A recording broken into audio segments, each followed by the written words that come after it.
Hola a todos, ¿cómo están amigos? Soy Javier Sevilla. Estamos aquí, últimos días en Perú, últimos días en Lima.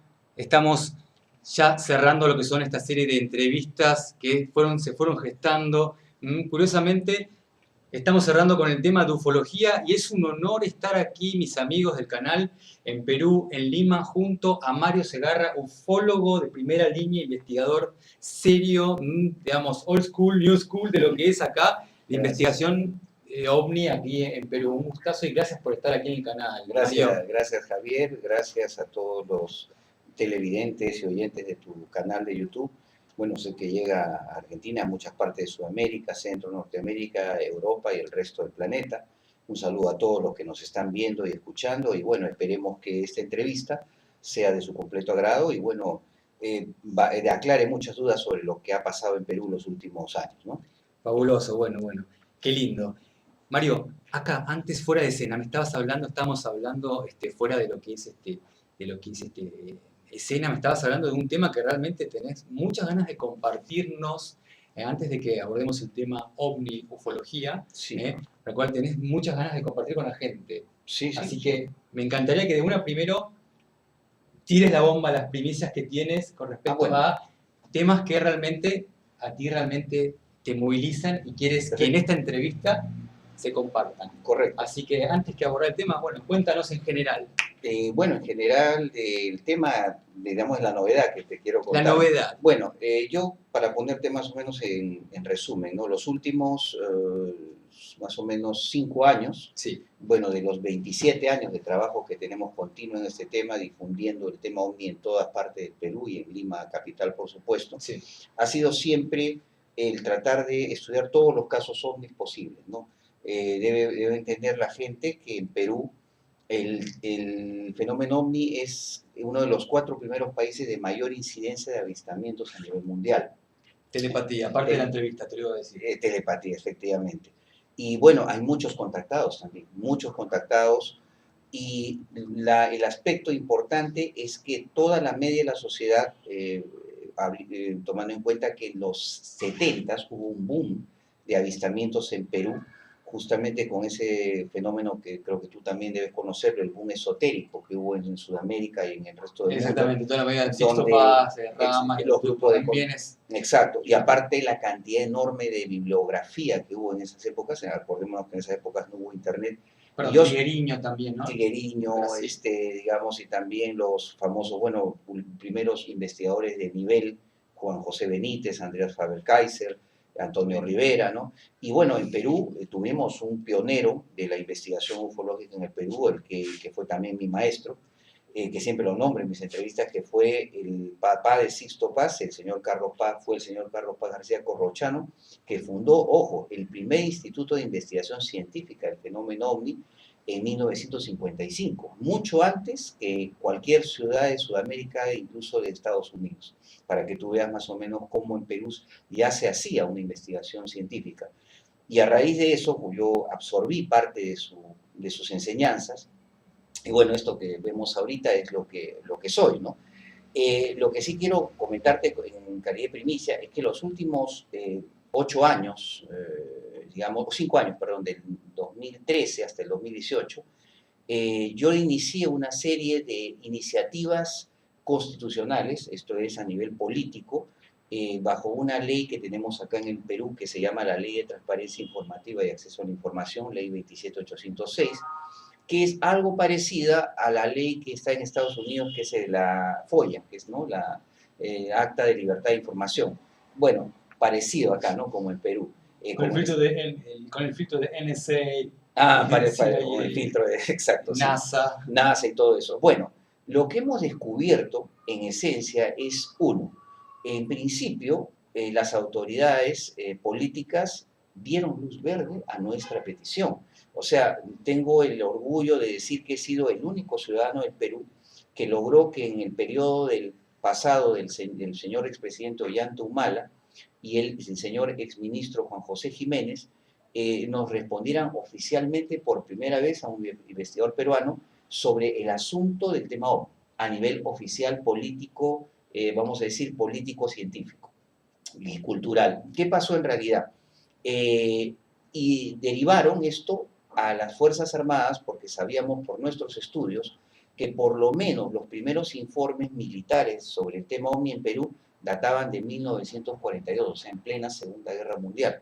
Totalmente sincronizado con todo el fenómeno de Con todo Roswell, exacto, también exacto. en Rusia. Y hemos, justamente a raíz de esto, se descubrió, por un lado, dependiendo fue las respuestas de las fuerzas militares, porque en principio las fuerzas militares nos dieron cartas oficiales, que las tenemos en nuestro poder, que también te las voy a poner en tus manos y en las manos de todos los televidentes de tu canal y de todos tus medios de comunicación, que nos dijeron iban a acatar la decisión del presidente y del primer ministro.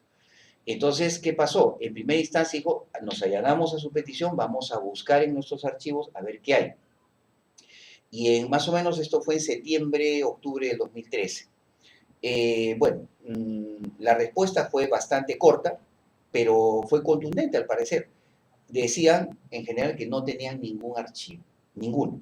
Ojo que era octubre del 2013. Y luego, los primeros días de octubre del 2013, más o menos 6, 7 de octubre. Luego, el 18 de octubre, cuando aparentemente todo había acabado, la Fuerza Aérea reactiva súbitamente una oficina que tenía de OVNIs desde el año 2001, que curiosamente el que habla ayudó a fundar como único representante civil de ella. Y luego lo curioso es que, ¿por qué la reactivan? Ellos dijeron, vamos a decir, entre líneas, que fue, o públicamente, que fue por el tema de unos avistamientos de ovnis que habían habido en Huánuco y en la zona norte del Perú. Pero en realidad yo creo que la reactivación fue por el temor institucional de este organismo, de la Fuerza Aérea, del Ejército y la Marina, de bloquear un poco el proceso administrativo de petición de documentos. Claro. Entonces, porque hay toda una ley, hay un organigrama. Puede ser que en tiempo real en México, por ejemplo, Jaime Maussan y otros medios un poco abordaron esa noticia, como que estuvo ahí esa noticia, sí, ¿no? Sí, pero hubo cosas extrañas, porque por un lado México, si tú averiguas bien, ningún investigador mexicano en los 70 años de historia mexicana, el Ministerio de Defensa mexicano, que es la Sedena, no le ha dado ningún documento a ningún mexicano. Es muy extraño. Curiosamente al lado de USA. Sí, exacto, al lado de Estados Unidos. Entonces, ¿qué pasó? Luego ocurre algo extraño. Justamente a un ciudadano de nacionalidad mexicana, que bueno, sí, no es necesario decir el nombre ni apellido, se le convoca a un local de la Fuerza Aérea, acá en el distrito de Miraflores, justamente donde estamos haciendo la entrevista, en un local que es el local de la DINAE, de la Dirección de Intereses Aeroespaciales, en la cuadra 52 de la avenida Arequipa, que es una avenida muy conocida, muy céntrica, que es justamente acá en Miraflores, ¿no? La última parte, antes del óvalo general del Parque Salazar en Miraflores. Bueno, en este lugar, a este señor mexicano, que decía tenía un estatus de invitado especial, bueno, invitado especial, bueno, es un tema que vamos a tener que dilucidar más adelante, se le enseñan súbitamente 16 expedientes de OVNIs. Sí.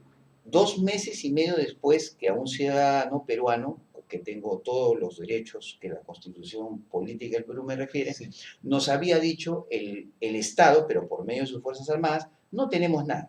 2 meses y medio después, súbitamente, a este señor mexicano le enseñan 16 expedientes. Perdón, Mario. Sí. Acá hay documentos, sí, todo tipo de documentos. Sí. Ahora, a lo largo de la entrevista los vamos a ir desglosando, desclasificando. Pero lo principal es que vamos a mostrar un primer documento, que es lo que prueba justamente nuestro esto. Esto es un fotograma hecho por el mismo señor mexicano para un tráiler de un programa que quedó cortado, que se bloqueó ese programa. Ajá. Y esto demostraba, ahí se ve DINAE, Dirección de Intereses Aeroespaciales, el caso 0007, el caso famoso de la joya Arequipa de mayo de 1980, en que un caza Sukhoi 22, un caza peruano de fabricación soviética, persiguió a un ovni durante media hora. Le disparó 80 obuses y no lo pudo derribar. Bueno, esta es la prueba, un documento de casi, vamos a decir, según los estimados de los bibliotecólogos que hemos hecho, tendrá 100 a 150 páginas de ancho. Sí. Pero eso no es todo. O sea, han habido, parece la existencia de 16 expedientes más. Ajá. Ya. Y luego parece que el número ha aumentado. Ahorita, a esta fecha, enero de 2018, ya prácticamente, tenemos una nueva información que te la voy a dar como primicia, que al parecer son 30 expedientes que tiene la Fuerza Aérea. 30 expedientes, 30 de expedientes. documentos de clasificaciones empíricas. Claro, ¿Qué? no empíricas, Digamos, reales, reales, físicas. Entonces, ¿qué muestra esto? O sea, por un lado, hay un hecho grave, dos hechos graves. Según las leyes, siempre nos dicen los políticos, eso, ¿no? En todas partes, ¿no? Que ellos obedecen la ley, hay que obedecer la ley. Pero la ley, bueno, estaba a favor nuestro y todo el proceso que hicimos culminó bien. O sea, cumplimos todos los acápites de la ley. Y la conclusión lógica era que nos entregara a un ciudadano peruano esta documentación. Pero la Fuerza Aérea parece que cometió varias faltas a la ley de transparencia. Y ojo, a los ciudadanos peruanos en un momento se nos dijo, los documentos si existieran están bajo la Ley de Defensa y Seguridad Nacional como secreto y estado reservado. Entonces, la pregunta es, su propia ley de seguridad quedó quebrada al enseñarle a un extranjero 16 expedientes. O sea, no es Mario Segarra el que ha tenido la culpa que el prestigio de esta oficina se haya caído al suelo, sino es, y esto, ojo, fue ocultado acá en Perú desde el año 2013 hasta la fecha que tú y yo estamos hablando, por los principales diarios de la capital y por el principal decano de la prensa nacional, el diario El Comercio, que hasta la fecha ha preferido hacer mutis y no decir nada. Tengo que decir una cosa más. Toda esta información primicia que te lo estoy poniendo en tu canal no ha salido en ningún canal de televisión de Perú, en ningún radio de señal abierta, ningún periódico. Solamente las redes sociales desde el año 2013-14 nos ayudaron. Pero tú sabes, en un país como el Perú, donde la parte del internet, en una ciudad que tenemos, Lima, tendrá cerca de 8 millones de habitantes. El internet solamente llega a 1.100.000. Y el resto, hasta el día de hoy, que estamos tú y yo conversando en esta entrevista extraordinaria, no saben esos 8 millones más de peruanos y el resto del país que esto ocurrió en mi país. Ahora, ¿qué demuestra que el Estado tenga documentos? El número que quieras, 1, 10, 30. 15, 30, 40 o el número que tú pongas. Primero, y eso quiero que lo entienda la gente que nos está escuchando, esos documentos es una prueba física real de que los ovnis existen y han sido estudiados por el Estado peruano desde por lo menos 1942. Exacto. 2, prueba también con otros descubrimientos que hicimos posteriormente de documentos que nos pusieron en nuestras manos, documentos del Departamento de Estado norteamericano, que mostramos ovnis caídos en Perú en los años 60 y 70. Físicos. Ovnis físicos. Estos casos... De tipo Roswell, ¿qué tipo? 5 casos Roswell peruano. Te voy a decir los 5 casos en cronología. 1, el primer caso. Un ovni estrellado en 1966 en Cajamarca. Es la sierra de Cajamarca, que es más o menos el centro norte del Perú. Documentos de dicho suceso existen. Existen. Hemos encontrado incluso artículos periodísticos de la época que más adelante voy a poner a tu disposición para que tú lo puedas publicar también. Segundo, un caso de Huancayo, también en el año 67, donde se muestra todo, incluso en los párrafos del documento secreto, habla de la relación estrecha entre personal militar de la Embajada Norteamericana en Lima con la Fuerza Aérea Peruana y la entonces Guardia Civil, hoy Policía Nacional, para coordinar el hallazgo, el cerco del lugar donde estrelló el objeto, el empaquetamiento del objeto y su traslado de esa zona a Lima y de Lima hasta el Canal de Panamá, donde había una base de la Fuerza Aérea. Otro caso, en 1973, en la Sierra de Chosica, Lima, a unos 70 kilómetros por la carretera central al noreste de Lima, se estrelló en una zona llamada San Mateo de Huanchor un ovni discoidal y fue recogido por personal militar del Perú, de la Unión Soviética y de las Fuerzas Aéreas Norteamericanas. Eso está probado. El cuarto caso, en Lurín, en la zona norte, sur de Lima, más o menos es un valle que está cerca de la costa, un valle agrícola. En el año 1975 se estrelló un ovni también en la zona esta del valle y fue recogido por el ejército peruano. Y luego en el año 76 o 77, en Ventanilla, al norte del Callao, Callao es una provincia constitucional, ¿sí? Ahí, vos sos de ahí, ¿no? ¿Mm? Vos sos de ahí, ¿no? De Sí, esa sí, zona, si ahora digo. exacto. Esa zona, digamos, se estrelló un platillo volador y fue recogido por la Marina de Guerra del Perú. Y el último caso, que sería el sexto caso, es un estrellamiento en 1995 en Chachapoyas. Este caso sí fue recogido por el famoso Disclosure Project, el proyecto de destapadera de Steven Cada Greer. vez te iba a preguntar por Steven Greer, lo tengo anotado. Sí, Mucha telepatía, sí, por muy lo bueno. menos en esta entrevista hay mucha telepatía. Lo tengo Sí, acá qué bueno, anotado. qué bueno. Steven Greer con Disclosure Project, Sí, cosas que te que iba a fue preguntar muy polémicas, en 2001. en el 2001 ellos revelaron parte de un Acá lo marino tengo. norteamericano que fue, digamos, ordenado cubrir una zona de una zona del Valle de Chachapoyas, donde alguna hondonada se había estrellado un objeto en forma de huevo, un metálico que estaba rajado y salía un líquido púrpura morado, y que dice el olor causaba náuseas y zumbaba Sí, este objeto. O sea, ese testimonio serían como unos 5 o 6 ufocracias en Perú. totalmente. O sea Ojo, que, de los que clarísimo. tenemos solamente ahorita la noción. Y te cuento una cosa, por lo menos el caso del estrellamiento de Chosica, parece, se me ha comunicado que está dentro de los archivos de la Fuerza Aérea Peruana, que ellos siempre negaron que eso existía. Y más aún, estoy en capacidad de decirte que la Fuerza Aérea Peruana tiene en su poder actual, Sí, al parecer, documentos no de casos militares, sino de casos que implican aviones y ovnis detectados por el radar del aeropuerto Jorge Chávez en 1967, en 1981 y en 1999. sí, Por lo menos 3 casos.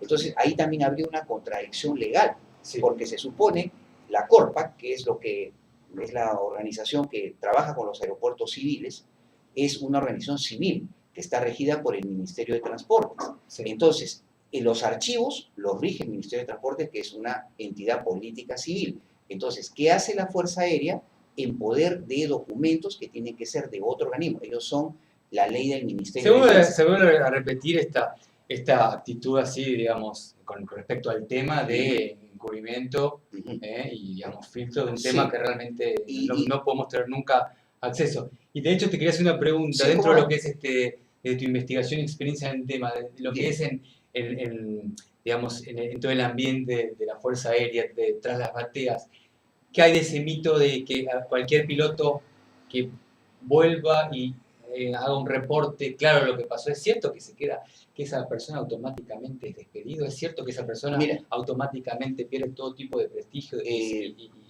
seriedad con respecto a mira, su labor? yo revelé un documento que me pasó una fuente probablemente norteamericana que se hacía llamar The Patriot. Cuando me ocurre todo este bloqueo de información que acá prácticamente es como una censura muy sutil, ¿no? O sea, bueno, A eso antes, iba. en las épocas militares de los 70, a ti te censuraban, bueno, reventándote la puerta y llevándote a seguridad del Estado, y prácticamente te metían preso 2, 6 meses, 9 meses. Claro, se habla dentro de Claro, los ambientes de la claro. Fuerza Aérea que hay como ciertos códigos Código, sí. de cómo manejarse, ¿no? Y este documento que revelé hablaba de que a nivel de las embajadas, Sí. ojo, mucho antes de Wikileaks, este documento era por lo menos en 1949, Sí. y era el real documento que la Fuerza Aérea norteamericana había mandado a sus bases de ultramar. Cuando dice sus bases de ultramar, quiere decir los emplazamientos de la Fuerza Aérea que están dentro de cada embajada. Estos emplazamientos o estas bases, que son, hay una oficina donde hay un general o un coronel de la USAF, hace contactos con los militares de cada país en busca de información de avistamientos, incluso de estrellamientos. Y los estrellamientos tienen un nombre clave, que se llama Moon Dust, polvo lunar. Polvo lunar, otro de los temas, la luna, en esta entrevista. Claro. Fabuloso. Entonces, ¿qué sucede? De que este código ha sido aplicado secretamente a nivel de embajada, como digo, mucho antes de Assange y de los Wikileaks. Solamente Assange, la valentía que tuvo, que para mí es un héroe Assange, fue simplemente mostrar la cara sucia de la diplomacia con el tema de la información y la inteligencia militar y de la CIA, ¿no? O sea, exacto. Hay un control de la información, hay un control... Hay un control, exactamente. Exacto. Y eso sobre el fenómeno OVNI, y ojo, sobre contactados, porque no sé si... Otro de los temas que vamos a hablar de Corrado Malanga, vamos a hablar de John Mack con respecto a pruebas empíricas de contactados y abducidos. Claro. Antes que nada, Mario, me interesa para mí, para la gente, Vos sabés que yo soy terapeuta holístico Sí, y bueno, me interesa un poco que te presentes, Mario, como ser humano. Estoy investigando que sos de Callao, de la zona del mar, y sí, estuve por ahí un poco viendo de que sentís como que el tema te llegó a vos, la ufología te llegó a vos, ¿no? De alguna sí. manera. Contanos un poco de dónde viene todo este A ver, entendimiento tuyo, como este contacto con la ufología. muy pocas veces me han hecho esas preguntas en Perú, ¿no? Pero sí lo puedo decir sin ningún problema. Siempre hay un improntus personal, un hecho de vivencias y experiencias propias. Aquí nos interesa.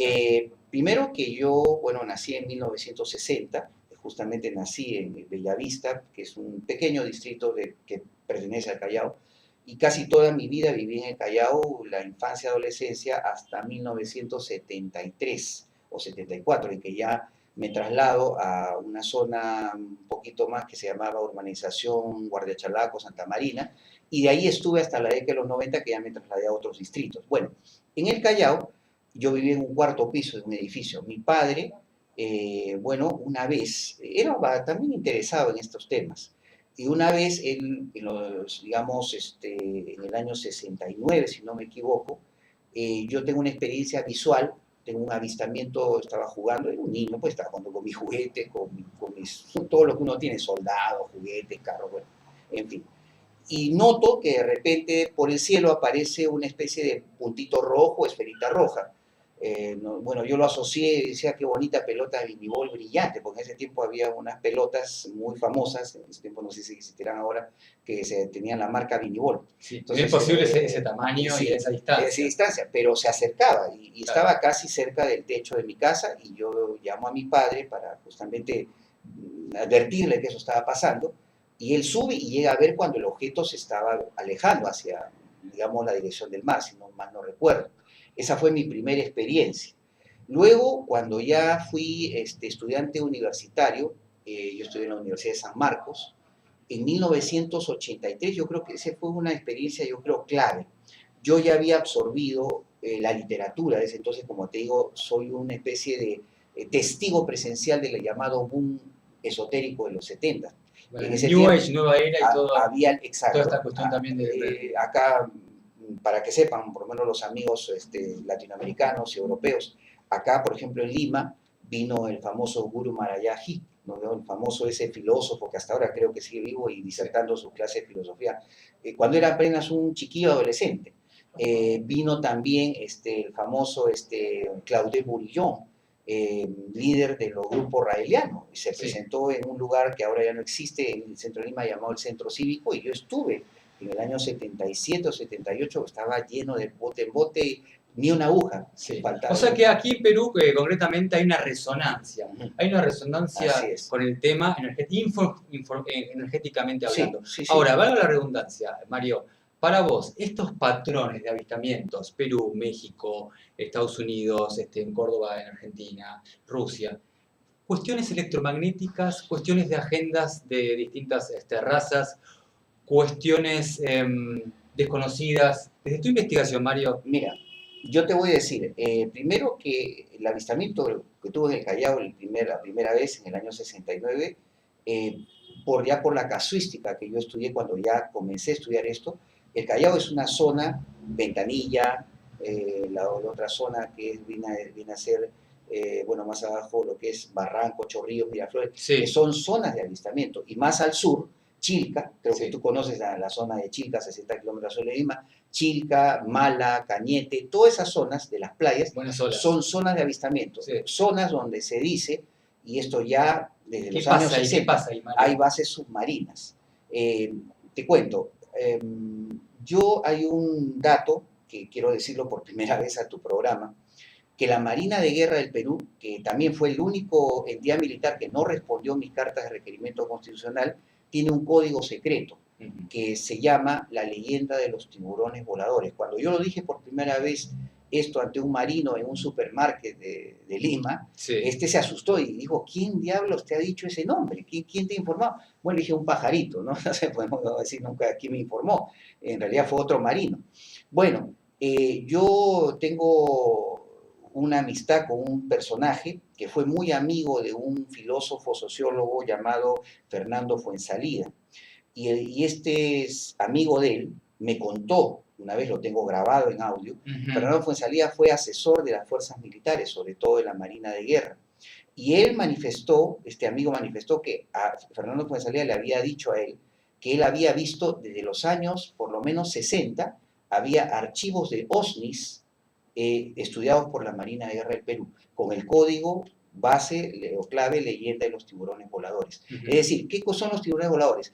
Objetos cilíndricos Sí. entre 30 y 50 metros que se ven entre las 80 y 100 millas marinas y que muchos cruceros, destructores, submarinos, han habido encuentros de destructores submarinos, han filmado, han fotografiado.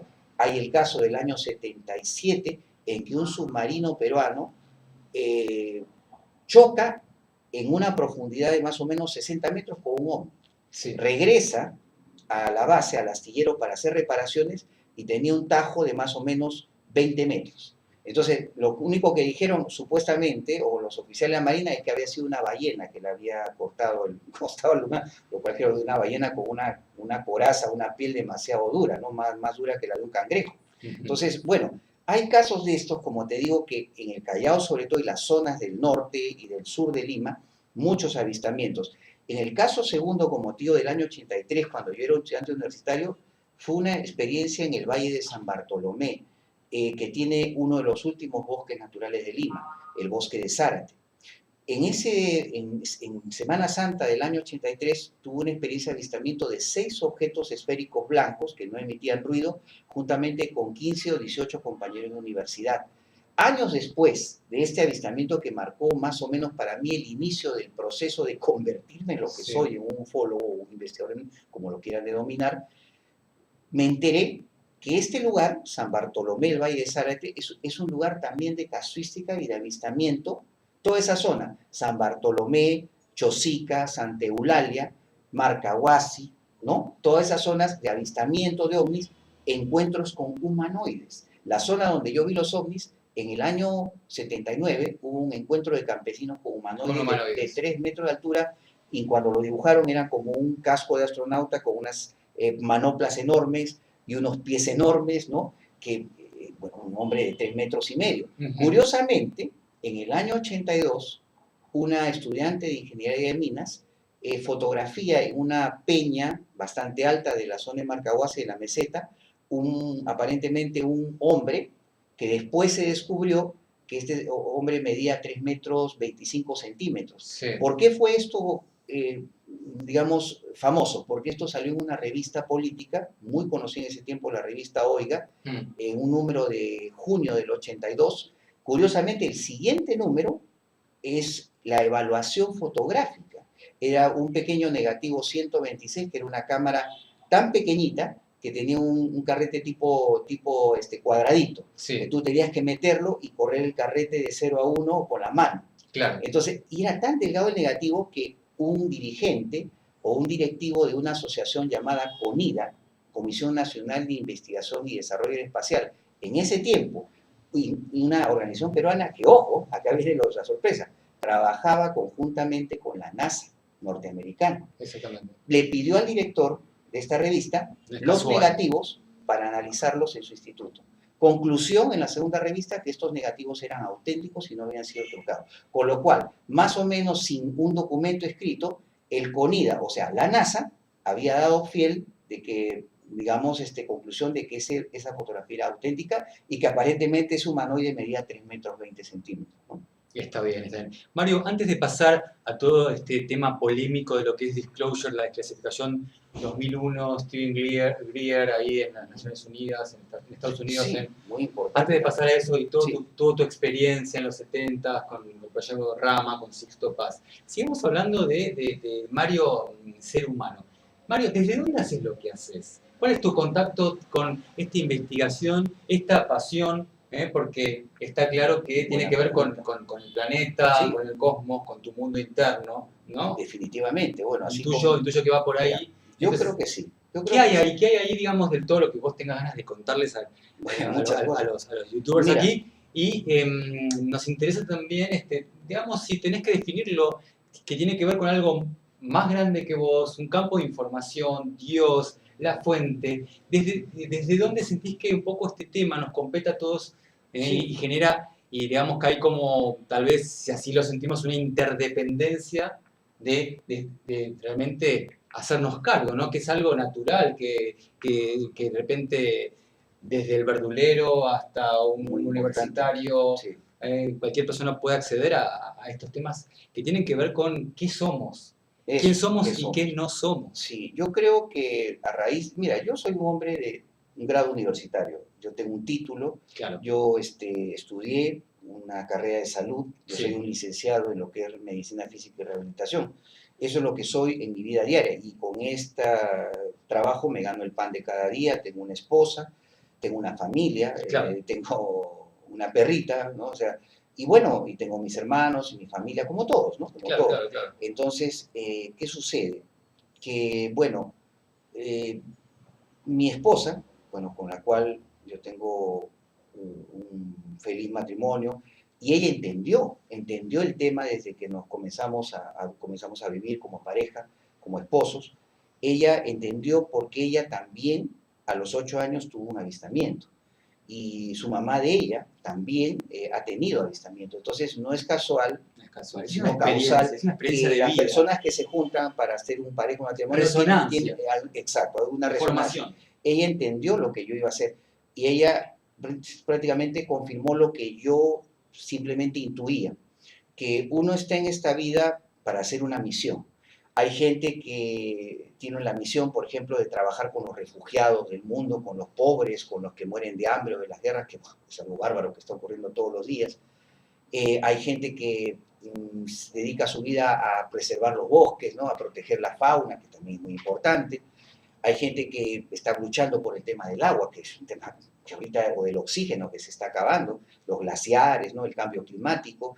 Hay gente que su trinchera, cada lugar, cada profesión, cada ser humano, yo he aprendido en estos 57 años de vida que tengo, que cada ser humano tiene una misión en este planeta. No hay ningún ser humano en este planeta que no tenga una misión. Si no la ha descubierto todavía, es el momento de activar esos microchips personales o cerebrales o mentales o energéticos Sí, que lo lleven a descubrir para qué tiene uno, para qué ha venido a este mundo. exactamente. Y Y todos tienen una sintonizar, misión, hasta la sintonizar. gente que hace daño en este planeta, pues eso dicen, ¿no? El yin y el yang. No. Exactamente, ¿Por qué existen los malos? Porque también existen los buenos, ¿no? Porque todo exactamente. en el universo es igual. Yo pienso, mira, así como hay científicos que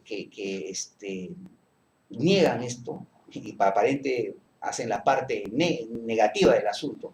He descubierto después que hay muchos científicos peruanos que off the record, o sea, fuera ya de la cámara, fuera de la entrevista, me llegan a decir, no, sí, sí, hay algo de verdad en lo que dices, pero yo no puedo afirmar. O otros que me dicen, ¿no? Mira, yo no, si yo viera en mi telescopio, en mi radar, eso yo no voy a informar a los peruanos porque tengo un contrato privado con la NASA y yo tengo que informar primero A a eso los... iba, como le pasó a Richard Hoagland, ¿no? También en los Exacto, 60. exacto. Ah, Sí, dime. sí, no, bueno, me interesa, bueno, vayamos un poco a a escena, porque intuí que realmente lo tuyo va por ahí, ¿no? Hay como, se transmite como una pasión holística, un contacto, digamos, cósmico, Y, una, ¿no? Como, más que una pasión es como, yo una vez me preguntó alguien, eso sí, antes de una entrevista televisiva, y me preguntó cómo es que usted, por ejemplo, en cualquier lugar que he visto sus videos anteriores, parece como que usted que simplemente hace clic y comienza.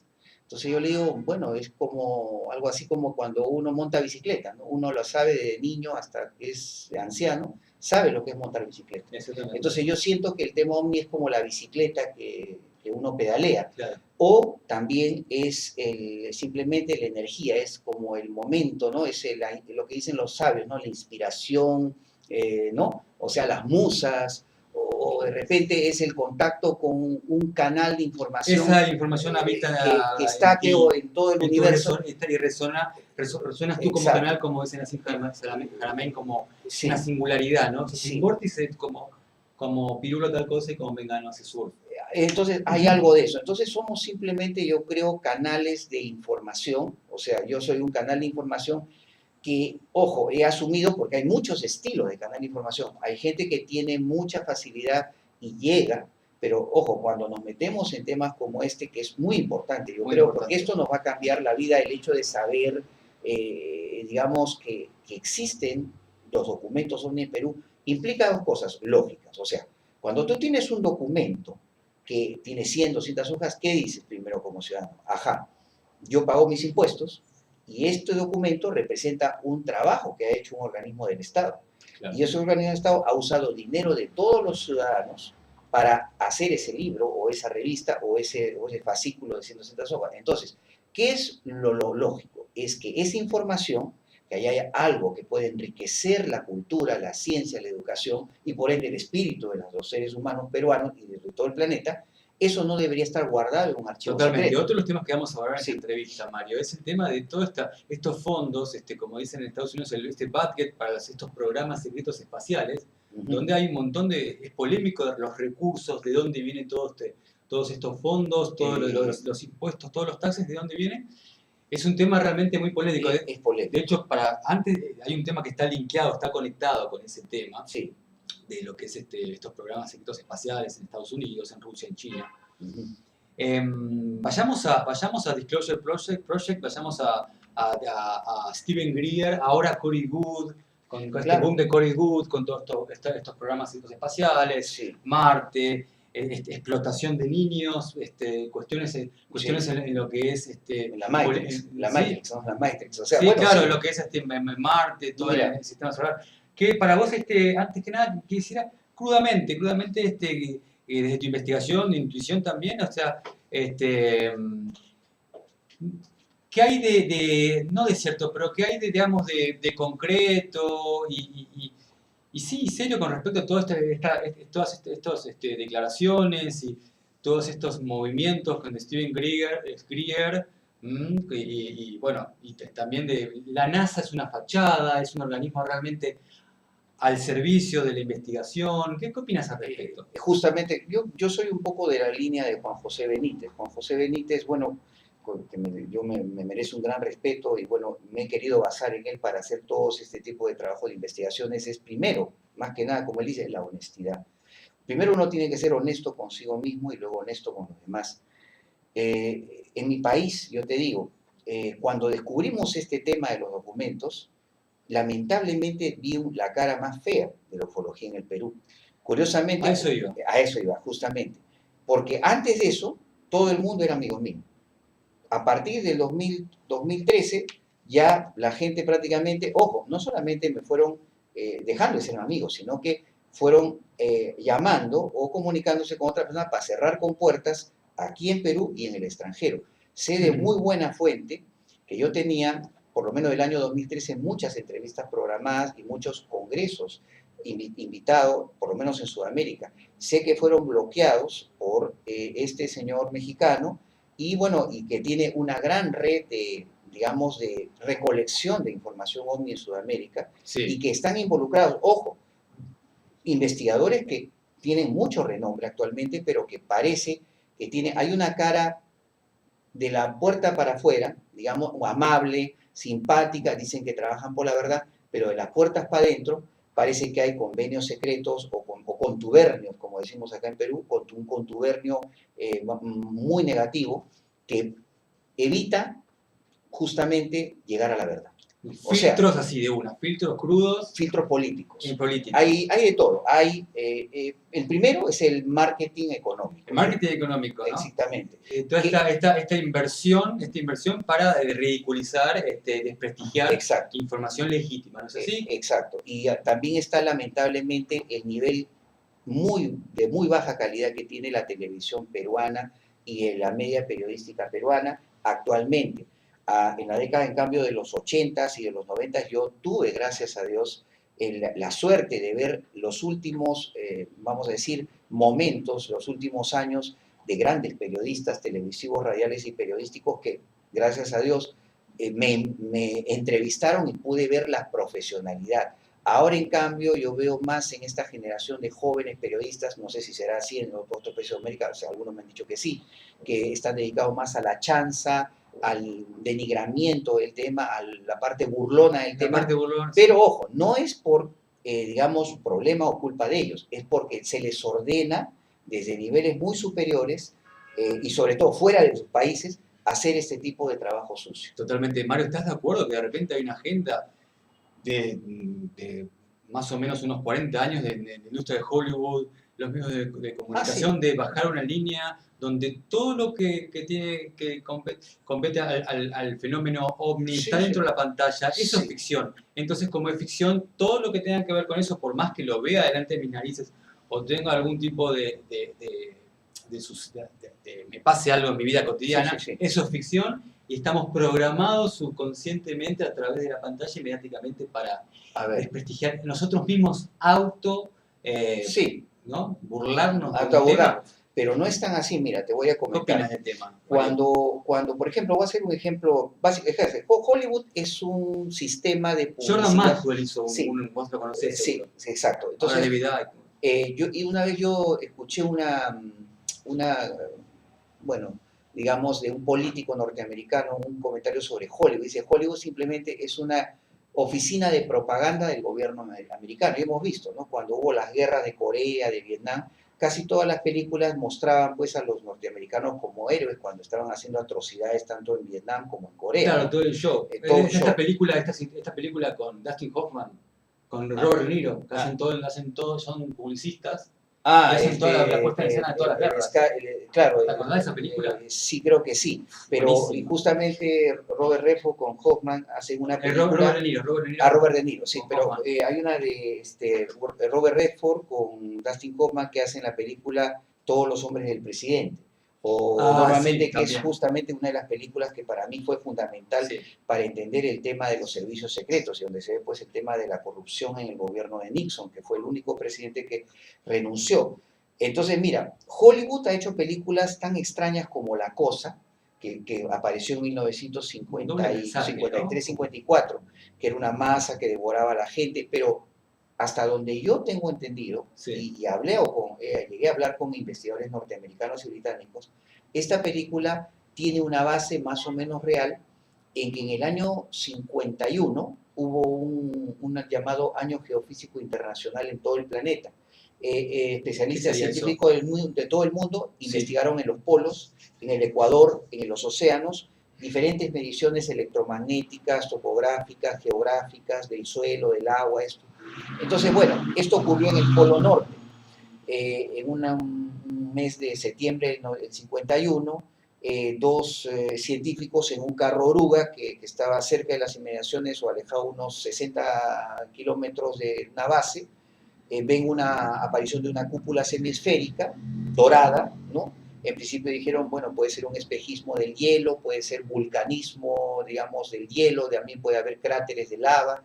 Entonces se acercaron para tratar de ver, fotografiar la... O sea que algo, digamos, que Hollywood es como una doble intención, ¿no? Como de informarnos. Yo tengo una teoría como terapeuta de que a través de Hollywood, ¿no? Star Wars y Steven Spielberg, es como que hay como por una cuestión de sanidad holística que al colectivo, al inconsciente colectivo, tienen que informarles. Gran parte de la verdad, porque el inconsciente, que no es dual, sabe todo. Ciertas películas son activadores de conciencia. ¿No? Como hasta no les queda otra, ¿no? Como que tienen que informarle a la población. Y ciertas películas ahí bueno, yo te comento una cosa en calidad de primicia para tu programa. Encuentro cercano del tercer tipo. Una película y que yo creo que todo sonido para esa película maravilloso. Todo Steven Spielberg, un maestro, ¿no? Pero te digo, ahí hay una base real. Y una de las partes de las personas que tuvo que ver con ese tema, ojo, acuérdense que es la película que a nivel de Hollywood es la que mejor retrata todos los aspectos del fenómeno ovni. No ha habido otra en toda la historia de Hollywood. Y es un activador de conciencia. ¿Por qué te digo? Porque se ve lo que es el principio del contacto extraterrestre. Una figura que estaba representada como una especie de masa y otros dibujaban, ¿no?, en una cartulina. Y al final era telepático, sonidos unísonos primordiales, como yo los llamo. Claro. Y había un tema genético, cromosómico, que estaba representado por los ojos del mismo color de todos los contactados, ¿no? Así te notas, al final todos los contactados tenían los ojos de color celeste claro, todos. Y a un aspecto también de telepatía, porque todos se conectaban e iban hacia un lugar llamado la Meseta del Diablo. es un lugar pues patrimonio histórico Exacto. de la cultura norteamericana, es una zona reservación india, Sí. que estaba militarizada por el ejército, porque era el lugar donde iba a haber el famoso contacto extraterrestre masivo civil, no militar, como se ve después, o científico. Bueno, resulta de que para Perú eso es muy cercano. Yo pronto voy a revelar que un peruano estuvo, en la película esto ocurre, este contacto de una gran nave gigantesca discoidal ocurre en el cráter de un volcán apagado, Sí.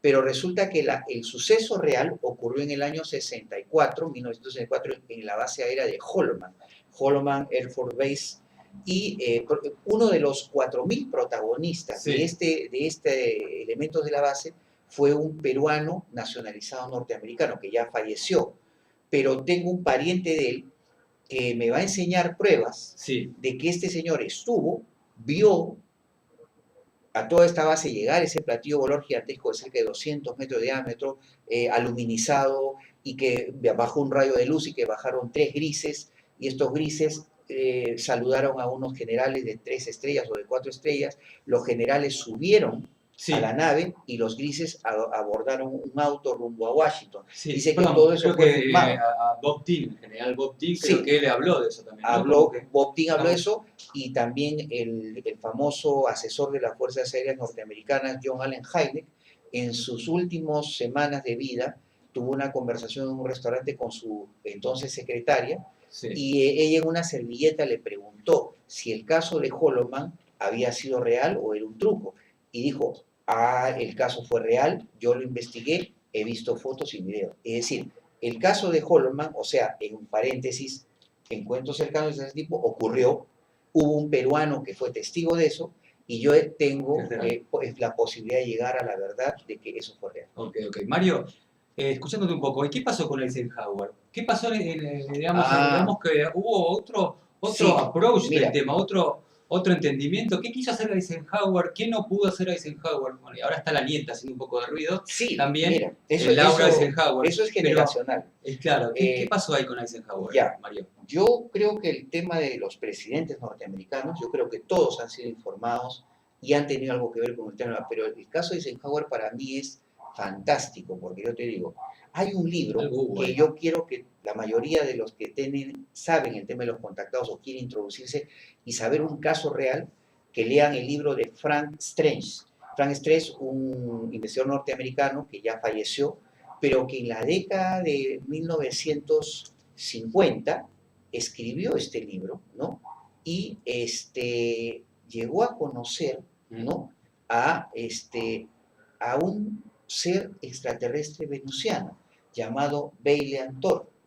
Beilean Thor era un venusiano, ¿no? Que tuvo el contacto físico con la administración de Eisenhower.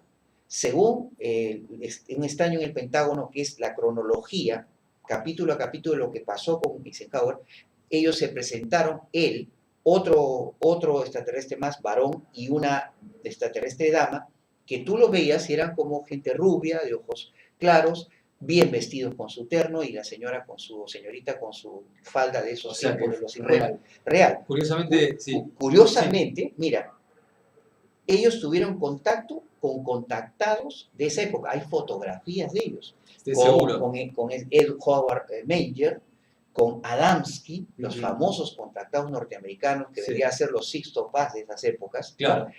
Truman Bethurum, y otros más de esa época tuvieron contacto con todos. Pero el mensaje principal fue que ellos sabían que, a pesar de que le pedían a Eisenhower que hiciera un anuncio ante las Naciones Unidas de que tenían que dejar todos los países, las potencias, las armas, que debían dejar la Guerra Fría, que debían poner el dinero a disposición de la paz, de la justicia, llegar a los pobres, llegar a todos los enfermos, y que ellos, los venusianos, iban a ayudarles a dar el salto cualitativo, el salto cuántico, para poder que esta sociedad humana sea más perfecta. Pero por dentro, como le dijo a Frank Strange este señor Beilean Thor antes de desaparecer, dice, yo ya sabía desde el primer momento cuál era todo el entorno del presidente Eisenhower.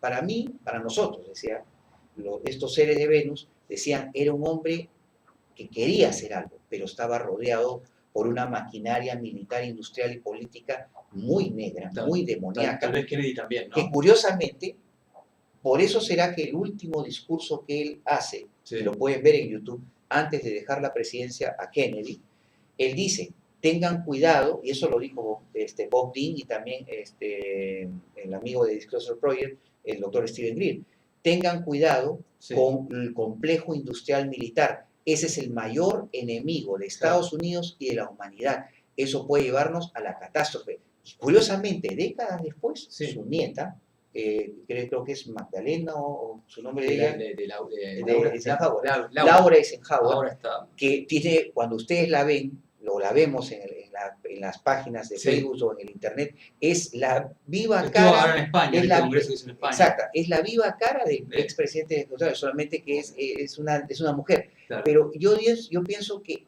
la reencarnación de ella, Sí.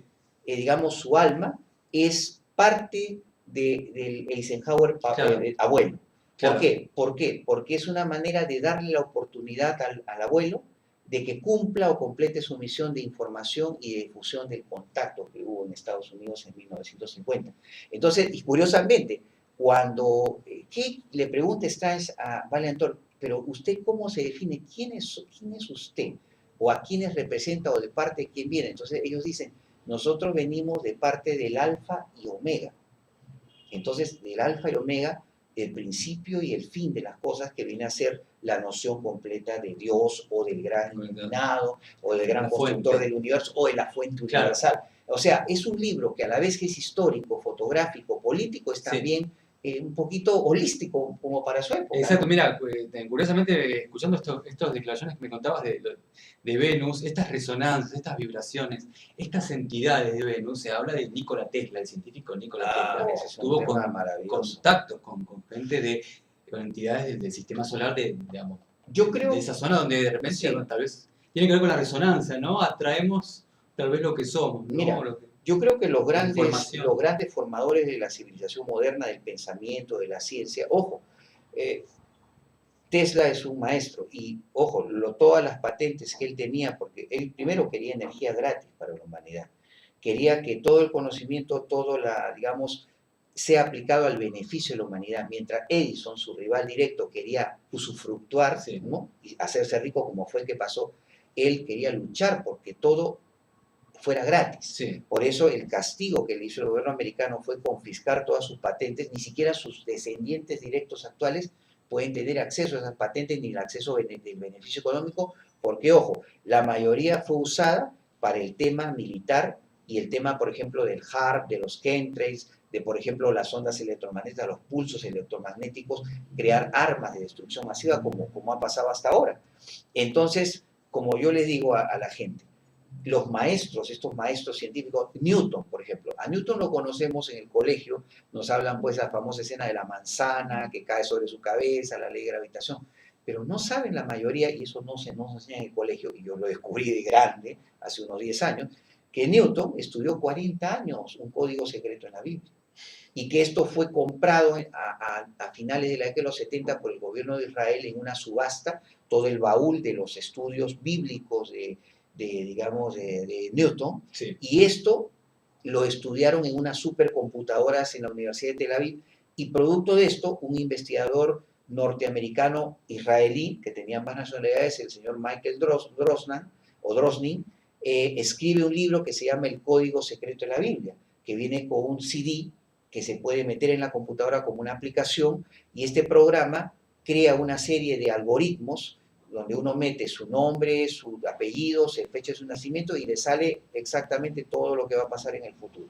Entonces, de hecho, los libros sagrados eran códigos secretos. Sí. Hay la parte matemática, numérica, hay algo, la cábala judía, acordémonos de Nostradamus, Michel Nostradamus era un médico, antes que un profeta, era un médico que curó poblaciones enteras. Y su abuelo y su padre le enseñaron los secretos de la cábala judía, y la cábala judía fue el principio básico o la herramienta fundamental que él usó para poder ver el futuro, ¿no? Entonces, Mario, valga la redundancia, para vos, ¿quiénes eran todos estos arquetipos espirituales, avatares? Eran canales de información. Canales de información Yo creo que en el universo hay una vertiente enorme de información. Hay gente que en su niñez, yo te digo, tiene cualidades extraordinarias, ¿no? Pero que la educación actual que tenemos es una educación que cierra esos canales. Sí, Cierra sí, esos parte de lo que es mi terapia tiene que ver con el abordar ese aspecto de tema. las vacunaciones también tiene que ver con eso. El aspecto de esto de enfermedades supuestamente creadas por la Sociedad Médica Norteamericana, como el síndrome digamos, hiperreactividad, el famoso Ritalin, Sí, eso fue la creación, yo creo, política de una generación de gente que en Estados Unidos que ahora ya no piensa, que simplemente va la vida, solamente la parte material, como se nos quiere imponer, ¿no es cierto? Entonces, cuando habemos seres humanos que creo que, pocos miles, creo, entre tantos miles de millones de personas que hay en la Tierra, que somos como una especie de, vamos a decir, misioneros o gente que tiene una tarea. A veces esta tarea, te digo, no es fácil. no es fácil. Esto, yo en esta vida, yo como esto ya te digo la parte personal, yo tenía amigos muy diferentes hace más de 27 años, ¿no? Amigos que a la vista de los actuales acontecimientos y a la vista de las cosas que me pasaron y que descubrí, se fueron alejando o me cortaron súbitamente su amistad. Trabajos que perdí, Me pasa, sí, Mario. eso sucede, ¿por qué? Porque justamente una amiga australiana me contó hace unos pocos meses que vino a Perú en calidad de turista, visitando el Perú, justamente se iba a Machu Picchu. Entonces yo le conté un poco esto, ¿no? Las cosas que me pasaban a mí, de que por qué a veces me pasan cosas, parece que va a hacerse un proyecto bonito, y de repente, boom, pared, y se cae. Me dice, no creas, también ahora hay armas que se lanzan a grande distancia, y sabes que cuando estás en el filo de descubrir o de proclamar algo grande, ¿no? Vienen estas personas y apuntan. Electromagnético. Seguimos hablando tal vez de HARP, cuando tal vez una tecnología láser satelital o electromagnética, ¿no? Que Y yo, va por otro lado. yo he llegado a creer que, y no, y creo como fundamento, que hay un gran oído que nos escucha en todo el espacio. ¿No? Un gran Hay un hermano, Big ¿no? Brother, hay un gran ojo que nos escucha de los satélites espías, hay un drones que vuelan a 40 kilómetros de altura y están monitoreándonos incluso desde el momento que salimos de la casa hasta que vamos al trabajo y luego el transcurso de la autopista. Perdón, cuando viste esa esfera no existían los drones, nada. No. Eso era la década de los 60, 70. Mira, yo te digo, yo tengo el caso de un señor en 1900, que me lo contaron esto en la década de los 80. El señor en la década del 57 tuvo una experiencia en Piura, al norte del Perú, en una lona de mucho calor. En ese tiempo las casas eran de madera, anchas, 3 metros de altura el techo. Y este señor, bueno, un día va a lavarse, pues amanece, va a lavarse, va a hacer la cara, va a pasearse, ¿no? Sí. Y de repente escucha que su sala escucha como un zumbido de abejas. Sí. O pareció, entonces dice, se han metido abejas o avispas a mi sala, voy a ver, ¿no? Y las ventanas estaban abiertas, eran ventanas de madera antiguas que tú tenías que, ¿no? La claraboya que tenías que levantar con bastante esfuerzo, ¿no? Sí. Estaban abiertas y en el medio, en el aire, en el medio de la ventana, había como dijo, un platillo volador de más o menos 35 centímetros de diámetro, plateadito, con muchas luces en los bordes. 1958, 59, se supone que en ese tiempo no habían drones, claro, como hay ahora, no había modelos, no había modelos con control remoto, ¿no? Y este aparatito era el que producía sonido, se metió en su sala y aterrizó en el piso de madera de su casa, salieron 3 patitas, se abre una especie de compuerta esférica, una corrediza, sale una escalerita de más o menos unos, yo diría pues 12, 14 centímetros, a lo que me contaron el familiar de este testigo, y bajaron 3 seres humanos, o sea, seres humanos, pero del tamaño de 4 o 5 centímetros, ¿no? Personas, seres humanos, pero micro seres humanos. Bajaron, llegaron a bajar con la escalera hasta el suelo y le saludaron con la mano. Claro. Entonces, también se han visto al otro extremo humanos o humanoides de 3, 5, 10 y hasta 15 metros de altura. Sí. Los astronautas, con el que tuve yo ocasión de hablar con un ex astronauta justamente que iba del malogrado proyecto de Misión Marte, el astronauta Brian O'Leary en el año 2003, y con la ex astronauta Marina Popovic y el ex astronauta Vasilia Serbaísky, que fue Marina Popov, una héroe de la ex Unión Soviética, Ujú. y ellos, los tres vinieron con el tema pues ovni, ¿no? Cada uno de su respectivo país, los ovnis existen, son estudiados secretamente por nuestros gobiernos, pero nosotros tratamos de mostrar, de instar a los astronautas que todavía quedan en activo, tanto en la NASA como en Ciudad de las Estrellas, a que hablen sus experiencias. Bueno, yo creo que hay mucha información de los exastronautas que todavía ha quedado por debajo de la mesa. Totalmente. A Vasilia Serbaitsky me mencionó este exastronauta que dice tenía el récord mundial de la permanencia en una estación espacial soviética de 1 año o 2 meses. Sí. Es el mayor récord hasta la fecha. Y él me dijo que un testimonio de un colega suyo que él llegó a ver, dice, ángeles en el espacio, o sea, una figura Como seres de luz, angelical, claro. pero que sus alas no eran plumas, eran como fuentes de energía que Fuentes de tenían energía. cerca de medio kilómetro de cada lado de largo, ¿no? Wow. Entonces, bueno, yo digo, pues, ¿y esto es real? Sí, hay filmación, Claro. hay audio, hay fotografías, pero no lo han mostrado porque esto está en poder del gobierno ruso, ¿no? Claro. Entonces, y han salido ciertas cosas, pero digamos, así como hay exastronautas que están hablando a favor del tema, hay otra mitad que habla que eso no existe, que Claro. eso es falso, que de repente son ilusiones ópticas, Sí. y bueno, y despotrican de sus colegas. Pero ya la información yo creo que poco a poco se está haciendo una catarata. Y pronto, Totalmente. quizás, yo creo, a raíz de, curiosamente, estamos en enero del 2018, el 20 de diciembre, no sé si tú recuerdas, del 18 al 20 de diciembre, salió una noticia fantástica en el Washington Post y en el New York Times. Uh-huh. El Pentágono Sí. aceptó oficialmente que habían tenido un programa de 15 años de seguimiento de ovnis en territorio norteamericano, Sí. y que le había costado $15 millones, y desclasificaron 2 videos militares de cabinas de pilotos de combate donde se veía que estaban persiguiendo unas naves discoidales, y se veía pues todas las medidas, las mediciones, el radar, todo con real. Entonces, ¿por qué está desclasificando el Pentágono, que es bueno, justamente el quid del problema? ¿Por qué ahora y no antes? Porque hay una razón de eso, ¿no? Entonces, todo el tema de la desclasificación en todos los países vuelve otra vez a uno. O sea, en mi país, también en Perú, el tema de mis con proyecto de desclasificación que se quedó a la mitad por la intervención de un extranjero que se llevó las copias de estos documentos que en realidad debían ser para todos los peruanos, porque yo digo, mira, yo soy una persona que respeta las leyes. Si yo voy a Argentina, a tu país, sí. Yo no voy a ser como dicen ustedes, un chanta, claro. que llego y hablo con los militares de Argentina, y me dicen de repente, querido, bueno, nos caes bien, te vistes bien, tienes bonitos zapatos, bonita corbata, y por eso te vamos a dar 100 documentos de ovnis. Entonces, ¿dónde está la ética?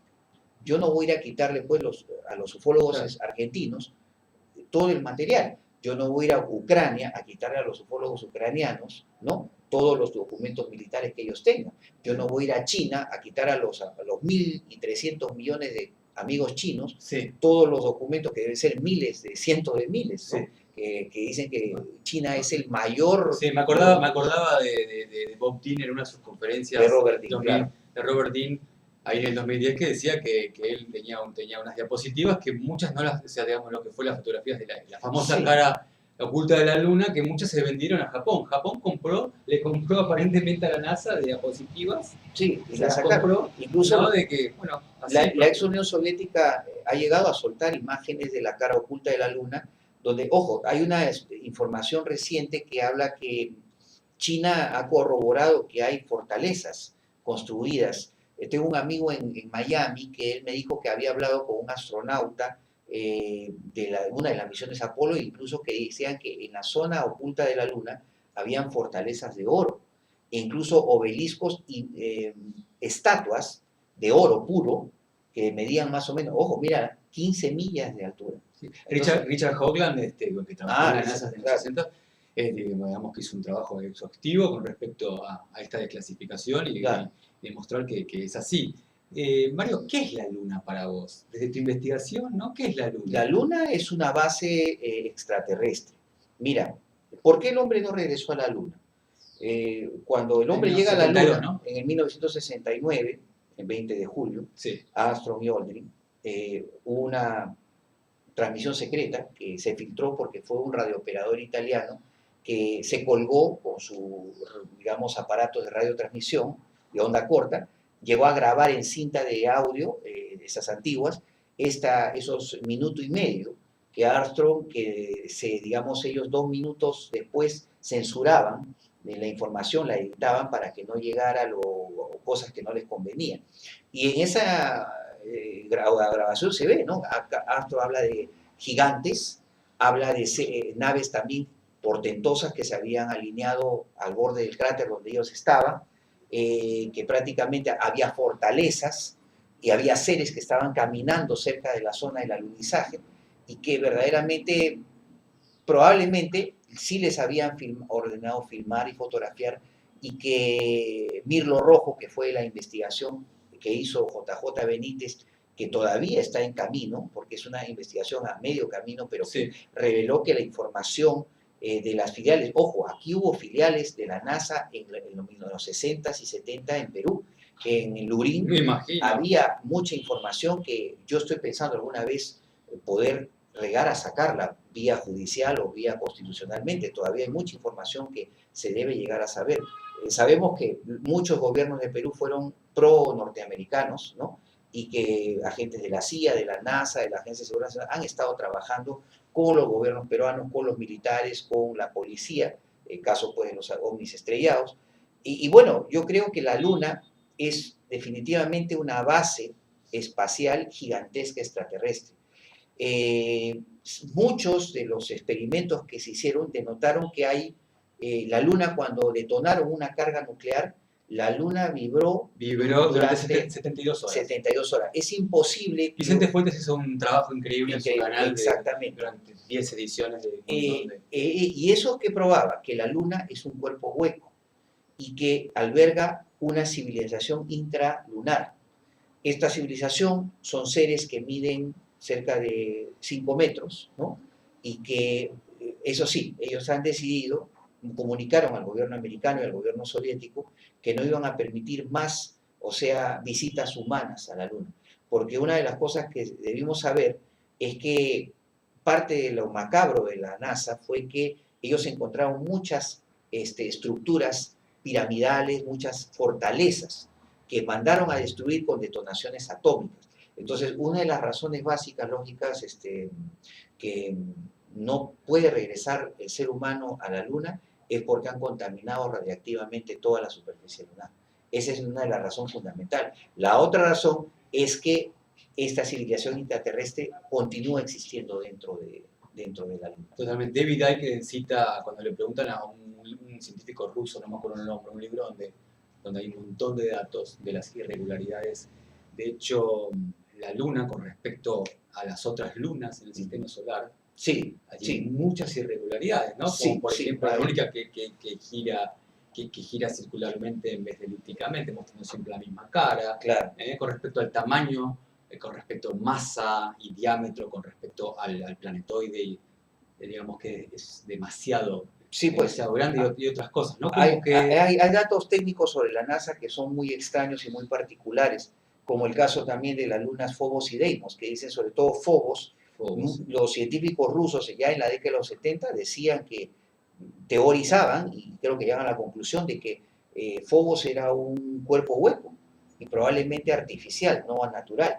Por eso es que cuando ellos mandan una misión, ¿cómo se llama? El Phobos 2, la Phobos 2, que llega a cartografiar parte del planeta Marte, pocos minutos antes de girar la sonda hacia Phobos y tratar de aterrizar en Phobos, ellos solamente llegan a mandar 2 fotos. Una donde se ve una sombra gigantesca en forma de, digamos, de rectángulo en Marte, sí. Y luego cuando toma la foto, la última foto, se pierde la sonda, pero se ve la parte de Phobos y se ve un objeto vertical como un lapicero blanco en la zona superior izquierda. Sí. Llegaron a estimar que, según las proporciones de las fotografías, ese objeto, digamos, horizontal o en forma de cilindro, tenía más o menos 15 a 18 kilómetros de envergadura, lo cual es imposible de que sea algún aparato de fabricación humana. Totalmente, sí. Con respecto a la Luna es clarísimo que bueno, todas las irregularidades que hay. Bueno, otro de los temas que quería quería consultarte lo que es en... Sí. ¿Me decía Juana? Por ahí. Ah, bueno, entonces otro de los Ah, temas los que seres quería... que viven en la luna, creo. Claro, estamos hablando de los seres Sí, que viven los en la seres Luna. miden Está... 5 metros, como te digo, y Sí, se han llegado a fotografiar. La NASA sí, y la Agencia Espacial Soviética tienen pruebas físicas, sí, incluso se hicieron el famoso proyecto Apolo 20, que dice que sí existió, que sí hay indicios, hay registro que existió, pero fue una operación conjunta Estados Unidos con la Unión Soviética para recuperar de un cráter sí. en la zona del, si no me equivoco, de la zona de Crisium. Hay una nave gigantesca que está empotrada, destruida, y ahí encontraron varios cadáveres, algunos destrozados, y una que le llamaron la Mona Lisa lunar, y Claro. que se llevaron este cadáver Sí. Congelado a la NASA, donde dicen que la tienen O sea, hasta ahora estudiando. Totalmente. Hablamos, antes de pasar a toda tu experiencia en los 70, Sixto Paz, todo lo que sería el proyecto Sí. Rama y todo este boom New Age también con Trigueño, hablemos un poco de lo que es, ¿en qué andas ahora?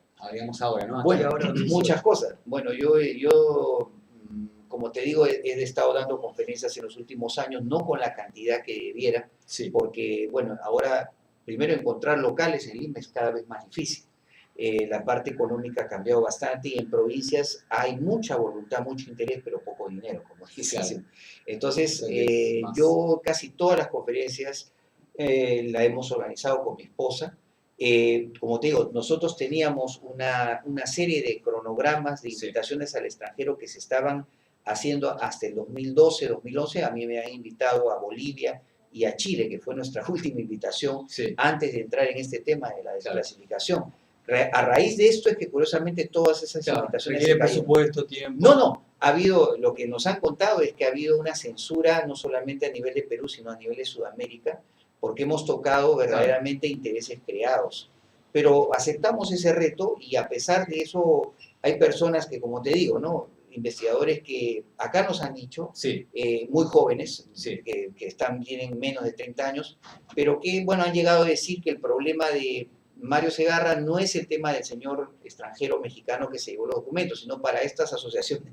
Eso es lo más increíble, ¿no? Ellos dicen que es un problema personal entre Mario Segarra y la Fuerza Aérea y que ellos se arreglen por su cuenta y nosotros no nos metemos en nada, cuando este es un tema legal, constitucional, político que le toca a todos, 33 millones de peruanos. Entonces es raro, ¿no? O sea, más mexicanos no pueden ser estos peruanos. está bien. Y por otro lado, eso sí también tengo que decirlo para pena, ¿no? Las asociaciones de contactados no han mostrado mucho interés en por lo menos invitarnos o darnos un quórum para hablar de esto ante sus públicos, porque esto, más que el tema del contacto que es importante, Sí, yo creo que está el tema de ser la ciudadanía. Con la ciudadanía uno quita poder al abuso de autoridad política, de abuso de autoridad militar y al abuso justamente del encubrimiento y de esconder información, que también a los contactados, a los grupos les va a servir, porque sí. al final es para apuntalar justamente su iniciativa, ¿no? Entonces, nosotros yo creo que lo que ha faltado en Perú ha sido, creo, un espíritu de cuerpo. Acá yo creo que ha habido, como dicen, Muchas como ramas. sí, no ha habido, es como decir, denle al pianista, ¿no? O sea, mucho hacia lo extranjero Sí, y pero poco, trabajo personal. y poco al trabajo personal, y yo creo que más que nada por intereses creados, ¿no? Claro. Hay gente que ha dicho a veces en público, en radio de Sí. señal abierta, que hay gente que trabaja con millonarios de distintos países, Sí. que ellos no ni siquiera preguntan para qué les contratan. Simplemente aceptan el contrato y hacen la investigación o parte de una agenda. parte de una agenda Sí. que yo creo que es bastante oscura, ¿no? Valga la redundancia. Vayamos a... Totalmente, Mario. Sí, Vayamos a los 70. Bueno, ¿de dónde viene todo esto? ¿Qué pasó en los 70 acá en Perú, en Brasil, Trigueño, Sixto Paz, primera etapa, Rama? Mira, Sixto Paz pasó por muchas etapas, antes, ahora. ¿Cuáles son estas polémicas? ¿Qué está pasando? ¿De dónde viene todo en los 70 hubo un boom esotérico y de contactismo en el Perú, y no solamente en el Perú, sino en toda Latinoamérica. De acuerdo, de acuerdo. Yo recuerdo en esa época los periódicos, los periódicos en esa época eran mucho más abiertos a todo tipo de avistamientos, contactados. Se le hizo mucha publicidad al señor Sixto Paz, que en ese tiempo era un joven de apenas, creo, 20 o 21 años, ¿no? Y bueno, y a otros grupos como Alfa y Omega, como los hermanos de la secta de la Hermandad Adánica, había grupos en provincias, como te digo, vinieron contactados de distintos países, el caso de Claudio Borillón, del grupo Reliano, que no era muy conocido en ese tiempo, y que ahora incluso los apoyan las farmacéuticas gigantescas, ¿no? De suizas, ¿no? Y bueno, y el caso de, bueno, de filósofos y contactados y comunicadores y de faquires, y de gente que trabajaba con la mente, hipnotizadores, ¿no? Mentalistas. Sí. Era un abanico de posibilidad informativa excelente, porque en ese tiempo solamente vi libros, revistas, periódicos y ahí nomás. Sí. O sea, el verdaderamente interesado podía agarrar un gran caudal de información. Y bueno, yo en ese tiempo adquirí una literatura, bueno, que venía más que nada de España, y de España venía una gran cantidad de información, revistas, más allá, revistas como Año Cero, como digamos Duda, como por ejemplo, bueno, tantas revistas, ¿no? que vinieron en ese tiempo y que bueno, son parte de mi colección personal y que bueno, libros, por ejemplo, acá en Perú hubo una producción literaria extraordinaria, que ustedes acordaron por referencia, se editó un libro que fue boom de ventas en el año 73, que fue Yo visité Ganímedes, el libro maravilloso de los ovnis de Joseph Ibrahim, que era el seudónimo de un diplomático peruano que estuvo trabajando en Centroamérica bastantes años, José Rociano Holder. Él era Rosacruz y también masón. Bueno, este señor, hasta donde yo pude investigar, el relato que contaba era real, fue un contacto extraterrestre, pero no en la zona de Monterrico, como decía el libro, sino fue en una zona más hacia la zona de La Molina, Cieneguilla. Por ahí en la década del 60, 70 ocurrió este contacto, avistamiento, y desde que se reduce toda esta historia. Había también un libro famoso que yo te recomiendo, si no lo has leído, 120 horas con extraterrestre de Vitkonovic, que era en realidad el seudónimo de un ingeniero de industrial hidroeléctrico llamado Vlado Kapitanovich, sí. que tuvo un contacto en la hidroeléctrica de Huallanca, sí, en Huaraz, con seres del planeta Apo. Y eso también tiene incluso una relación con el caso Humo, porque el símbolo que está hablando de JL con... claro, el caso Humo tiene relación directa con el caso de los apumianos. Y parece que aquí ha habido los visitantes de Humo que estuvieron en Francia y España en los 50 y 60, también estuvieron acá en Perú.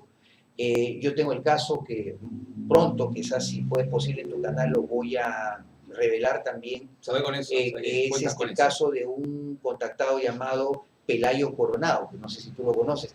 Él dejó un legado increíble de dibujos, de planos, de libros, de figuras hechas en madera, incluso en aluminio, donde se muestran naves, incluso el traje y la escafandra de estos seres. O sea, es un legado extraordinario que algún día creo el Perú y el mundo debe saber, debe conocer. Mario, el caso de Pelayo Coronado. ¿Cuánta información, Mario? La verdad, enorme, enorme. ¿Por qué no nos muestras un poco acá, algunos documentos a nosotros, a la gente? Acércalo si quieres, algunos documentos que consideres este es el caso, directos. Este es el documento más aplastante, que es la prueba de que la Fuerza Aérea Peruana nos mintió, y que justamente es el caso del expediente 0007. Pues acercarlo si quieres un poco. Sí, por supuesto, para que la gente lo vea. Es un fotograma de un fotograma de video que este señor mexicano lo iba a lanzar como un piloto para lanzarlo a toda Sudamérica, pero al final se cayó justamente por nuestra intervención. Y es verdaderamente, acá se nota esto, pues una falta total de ética, ¿no? Porque acá, bueno, de lo que podemos culparlo al mexicano es de una falta total de ética, porque acá está su Instagram, donde él revela, ¿no? Ahí está el documento, y ahí está su Instagram de él, y él dice ahí, en ese, que este es el expediente del caso Santa María, ¿no? Del ovni que fue perseguido por un Sukhoi 22 el 8 de mayo de 1980. Entre otras. Y otra cosa más importante, mira. A ver, Mario.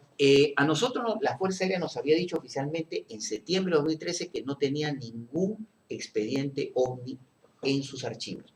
Y acá los agarramos, como dice, la mentira tiene patas cortas. Conseguimos un fotograma de un video que también tenemos de enero de ese mismo año, de Canal 5, Panamericana Televisión, donde a un periodista le enseñan, gente de la Fuerza Aérea, enseña documentos ovnis que tenían en enero de 2013. Entonces los hemos agarrado, como dicen, por el extremo y por la cola al pescadito. Ahí está, justamente. Es parte del fotograma de un documental de 7 minutos donde se ve, o sea, entonces, si en enero de 2013 existían esos archivos y en diciembre de 2013 le enseñan 15 o 16 archivos a este señor mexicano, ¿cómo es posible que en septiembre de 2013 no nos hayan enseñado o no nos hayan dicho que sí existían estos documentos? Entonces, los hemos agarrado, como dice la película, con las manos en la masa. O sea, sí existen los documentos. Existen, pero nuevamente hay digamos, Sí. se oculta la información. Así es. Siempre. Bueno, lo que te decía, para la última parte de la entrevista, vos sabés, Mario, que en esta entrevista te la hace un ser humano y un terapeuta holístico. Digamos, abordamos a las personas, las consultas de lo que es el ser holístico, la energía, la información, los programas. Y eso nos lleva a, de repente, sincronizándolo con el mundo de la ufología, me acuerdo de Corrado Malanga, John Mack, porque decimos que esta entrevista también apunta a la ufología en la vida cotidiana, la vida cotidiana de nuestras vidas, en nuestra cama, cuando estamos durmiendo, en los sueños. Entonces hablemos un poco de cuál es este fenómeno, cómo se manifiesta en nuestras vidas cotidianas. Esto es un fenómeno interplanetario, acá no estamos hablando de país, estas abducciones, las abducciones. ¿Cuál es para vos, digamos, tu entendimiento y qué opinás de estas investigaciones que hizo John Mack en su momento, psiquiatra, digamos, y Corrado Malanga ahora en Italia, que las sigue haciendo, ¿no? A mí me impresionó mucho el caso de John Mack, que, bueno, hubo una película, una miniserie que hizo Hollywood con el actor Richard Crenna, haciendo el papel de él, y se llamó Intrusos. Está basada en el trabajo de él. Aparte que lo que me sorprendió era un académico, un psiquiatra muy afamado, y aparte era de Harvard, ¿no? Y aparte, digamos, él había recibido un premio Pulitzer, o sea, era un hombre con todos los créditos académicos sobrantes, como para decir, no era un loco, no era un payaso, no era un iluso, no era vamos a decir, un saltimbanqui de la ufología, no. Era un científico que se puso la camiseta de la verdad de la ufología y la verdad del contacto extraterrestre y la verdad de las abducciones. Esto le llevó pues a un descrédito total. Su muerte, yo creo, como te digo, que fue atropellado por un carro, dicen fortuito, pero no, yo creo que... Justo cuando iba a hacer una conferencia, ¿no? Yo creo que acá ha habido definitivamente en ciertos líderes ufológicos, ¿no?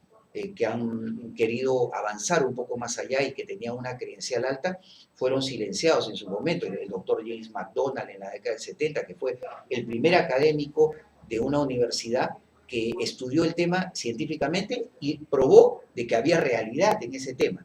John Mack probó la realidad de los raptos alienígenas, que fue también coordinado con el otro investigador de su época, John Booth Hopkins.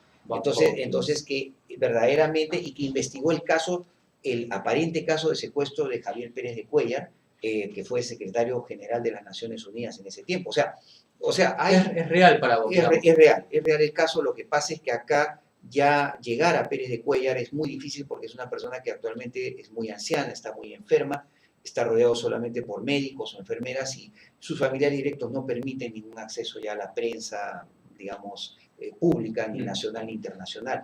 Y hay un manto de silencio. Y Corrado Malanga actualmente sigue digamos, claro, el tema sigue trabajando como Corrado Malanga y otros especialistas que tratan de justamente unir la parte académica con esa realidad cotidiana, como tú dices, ¿no?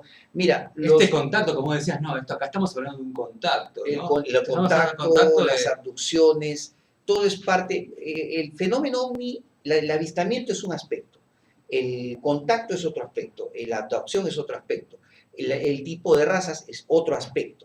O sea, acá hay muchos ítems. El tema de las abducciones. Es muchos ítems, o sea, incluso el tema de digamos, implantes. Telepatía, implantes, por eso mismo. Un tema se va linkeando, se va conectando con el otro. Es inevitable. Hay conexiones. Es inevitable cuando hablamos de abducciones, la realidad de las abducciones, que nos lleva a un tema de agendas. Y de razas con agendas e intenciones. Y ese es un tema que a partir de la investigación científica yo creo que se debe usar. Por eso es importante para mí que, o sea, haya una especie de estudio general, pero con una base común. O sea, no se ha hecho todavía la gran compilación para mí de lo que es, o sea, una casuística, una investigación casuística de cada país de Sudamérica y hacer como una especie de estadística Sí, de cuánta gente en la ciudad o en provincias es abducida, secuestrada claro, o implantada, claro. o digamos, pero en base a hechos reales, ¿no? Porque también puede haber una mínima parte que puede Sí, ser hechos sí. imaginarios o alucinatorios. Eso también hay que tomarlo en cuenta como Totalmente. científicos. Valgo la redundancia, Mario, ¿qué es exopolítica?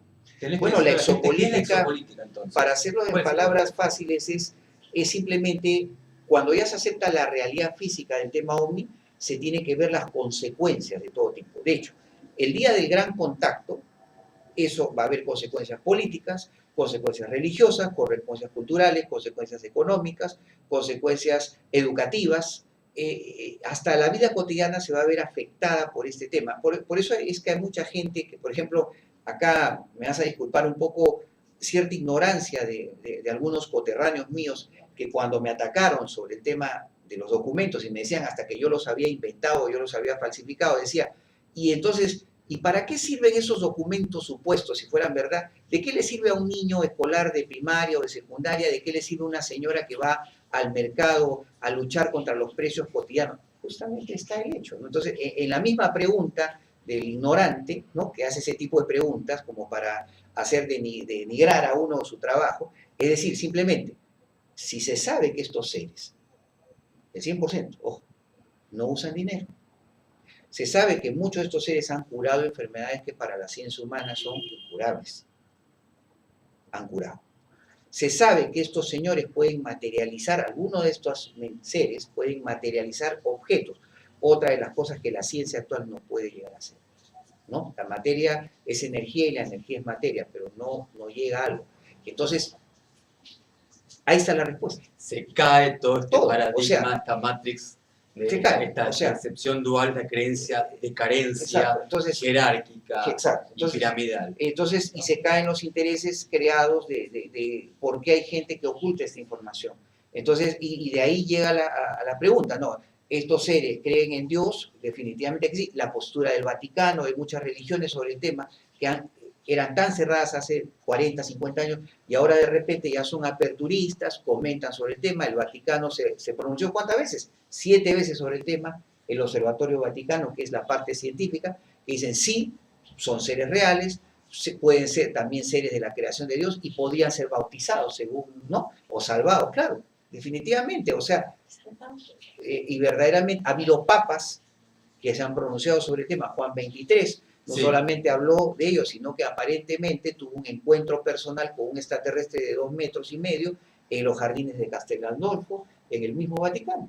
En la zona que es cuando el Papa está de vacaciones, pasea con un secretario personal y ve una esfera blanca que desciende del cielo y se posa, ¿no? En el jardín del Vaticano, sí. y el secretario de él es testigo de todo digamos, este encuentro, y luego cuando termina y sube este ser a la esfera y se aleja en los cielos, él le dice, ahora sí comprendo que hay otros seres, creación de Dios en el universo, ¿no? Está bien. Fue extraordinario. Está bien.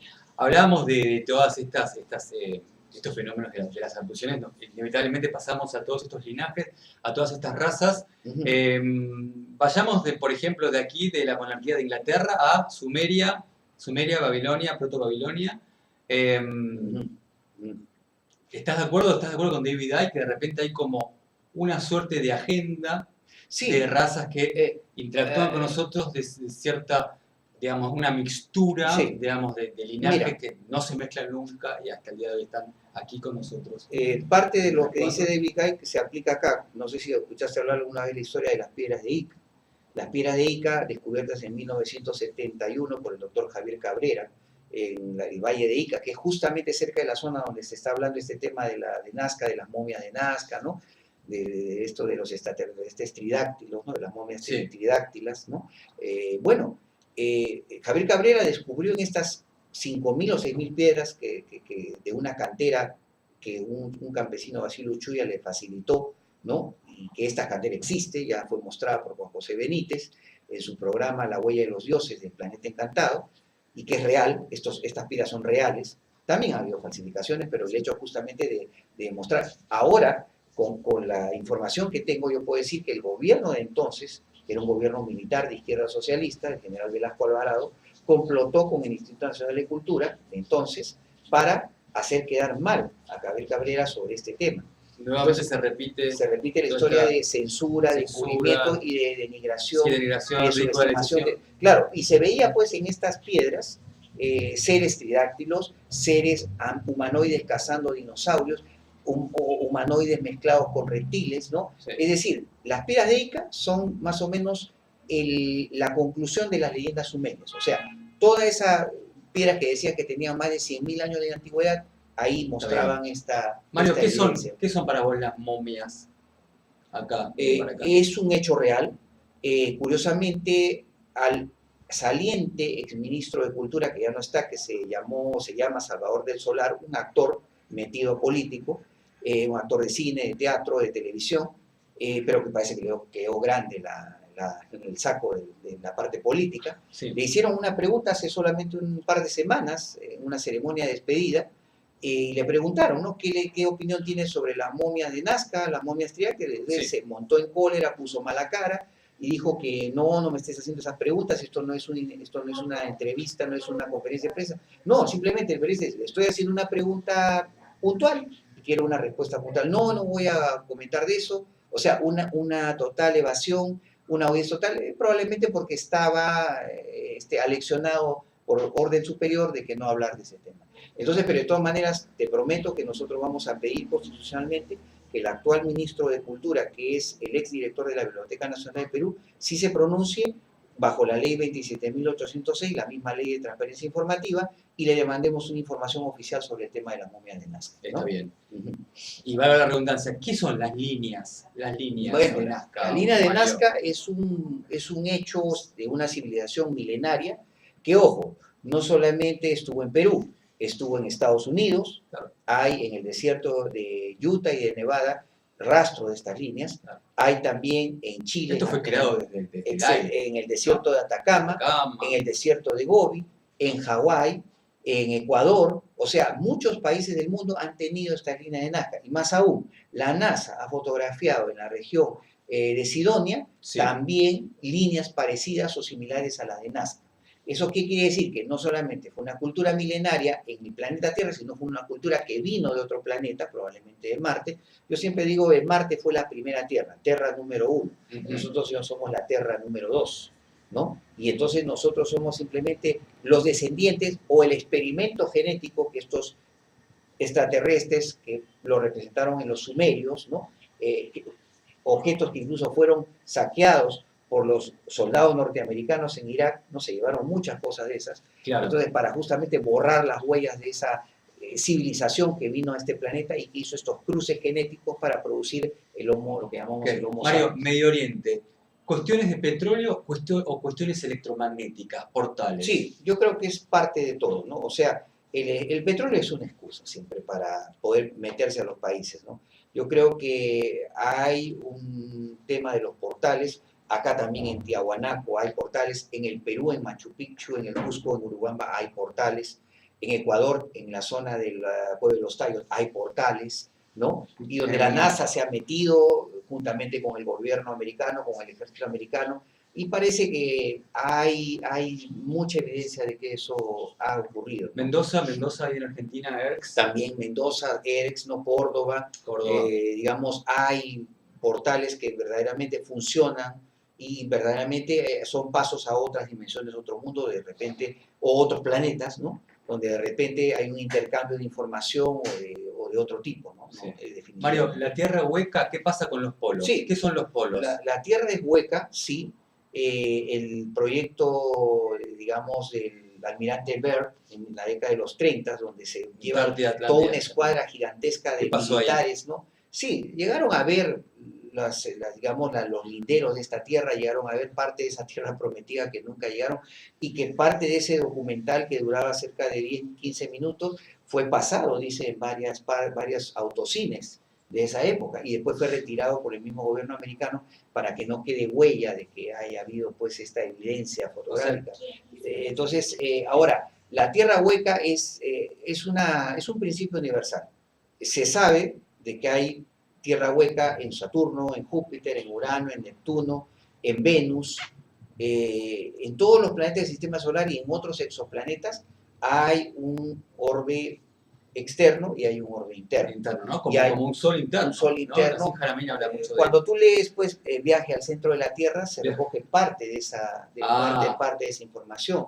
Y verdaderamente sí existió y existe esa información, esos canales, esos conductos a esa Tierra, y verdaderamente las cavernas subterráneas, por ejemplo, que están en los cerros alrededor de Machu Picchu, el Cusco milenario, Sí. dice que llevan a ese lugar también. Por eso fueron cerradas por los gobiernos peruanos y por el gobierno americano. Interesante. Entonces eso también hay mucho pan para rebanar ese tema. Última parte de la entrevista, Mario, la parte energética. Te decía, soy terapeuta holístico, Quantum Primordial, trabajamos con gente, trabajamos con emociones, pensamientos, programas, el corazón, la conexión con la fuente, con Dios. Sí. ¿Cuál es tu conexión? ¿Cuál es tu conexión para vos? ¿Cuál es tu entendimiento con lo que es para vos la fuente, Dios, el quantum?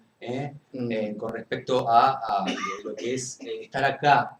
Está clarísimo que no somos, tenemos claro lo que es la programación, lo que llamamos esta matrix, para cerrar toda esta parte energética. ¿Qué es para vos, no? ¿Qué es la fuente? La fuente, como vos quieras llamar, Dios, el campo de información. Yo creo que es una gran energía, o sea, como en la Star Wars, ¿no? Que hablan de la fuerza, como en Dragon Ball Z, que hablan pues de que hay una energía que, ojo, está conectada a todos los planetas y todos los seres vivos. Eso estaría más de acuerdo con lo que yo pienso, porque, mira, te cuento un caso de un astrofísico llamado Alton Hart, un astrofísico británico que trabajaba en los Estados Unidos. Sí. Él elaboró una teoría, y esto podrán corroborarlo en internet y también en los libros de astrofísica.